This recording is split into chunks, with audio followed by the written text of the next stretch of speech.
Naimbangag sa Pilipinas sa tuyan dagiti kang runa na damdamag dito PTV Cordillera. Kagiddan ti campaign period ti barangay ken SK elections.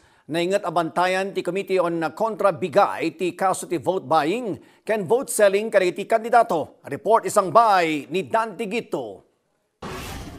RTSCC Resolution Number 01 Series of Addan ti permanente a Committee on Kontrabigay ti COMELEC amang sukimat kadagiti vote buying ken vote selling report iti barangay and SK elections. Iti naangay a Regional Joint Security Control Center Coordinating Conference iti Cordillera, inlawlawag ti COMELEC dagiti baro a probisyon ti CKB. Naipaayan iti bilag dagiti member government agencies iti CKD ang mga restar, mangimbestiga ken mang-prosecute kadagiti aglabsing iti vote buying and selling.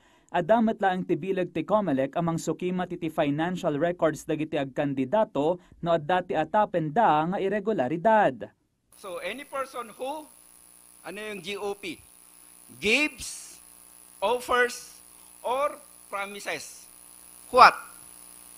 Any money or anything of value. For what purpose? For the purpose of inducing anyone to vote for or against a candidate or to withhold his vote in the election. Tapno mako na a vote buying wenno vote selling ti maysa nga akto, kasapulan ang mapaneknekan nga adda ti naipaaya kwarta ken adda ti election campaign material. May konsidera pa a vote buying wenno selling ti panangipaay ti premyo nga daan ti rupa wenno nagan ti kandidato. Panangisayang kat iti medical missions, panangipaay iti ayuda ken panagapoint iti nasurok dua a watchers. May konsidera matlaing a presumed vote buying wenno selling, ti panagimet iti nasurok 500,000 pesos ken campaign materials manipod October 28 to 30. Kang runaan na pamanagnag tinagan wenno rupa ti kandidato. Nupay kasta, kasapulan ti testimonya dagiti witness tapno agtuloy ti preliminary investigation. However, any GOP SRC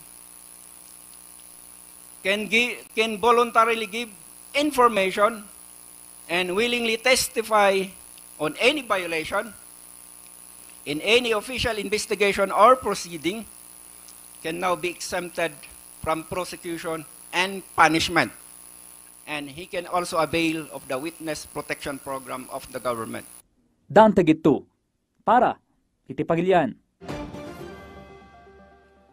Iti sabali pa damag, maangay ti market encounter iti Session Road, Baag City inton October 1, apaset ti makabulan a selebrasyon ti Cooperative Month. Panang bigbig dayto dagiti city official kadagiti naragpat dagiti kooperatiba idi napalabas sa tawen ken kas paset tagtultuloy a panang suporta kadagiti kooperatiba iti syudad. May payan ti kooperatiba sector ti kundaway amang iparang iti produkto ken serbisyo da.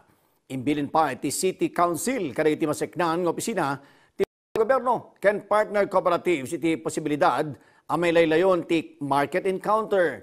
Naideklara ti Oktubre kas National Cooperative Month ken napalubusan dagiti maseknan ngayon sa ti gobyerno iti koordinasyon dagiti lokal na gobyerno amang isagana iti nagdudumong aktibidad para iti panakapasaya at pay dagiti kooperatiba iti Pagilian.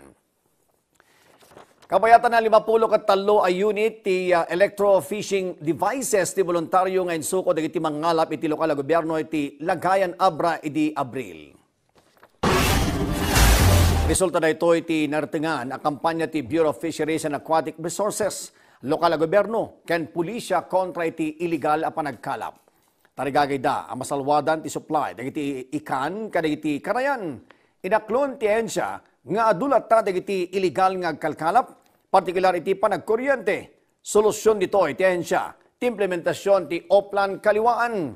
Soksokatanda iti legal ken eco-friendly fishing gears dagiti illegal fishing devices nga isuko dagiti fisher folks adjay. Bueno, dagiti kang runa na damdamag iti PTV Cordillera, i-like can i-follow ti PTV Cordillera ti Facebook ken TikTok ken ag-subscribe iti PTV Cordillera YouTube channel. Para iti PTV Balita ngayon sa probinsya, siya ni Eddie Carta, Naimbag, Galdao.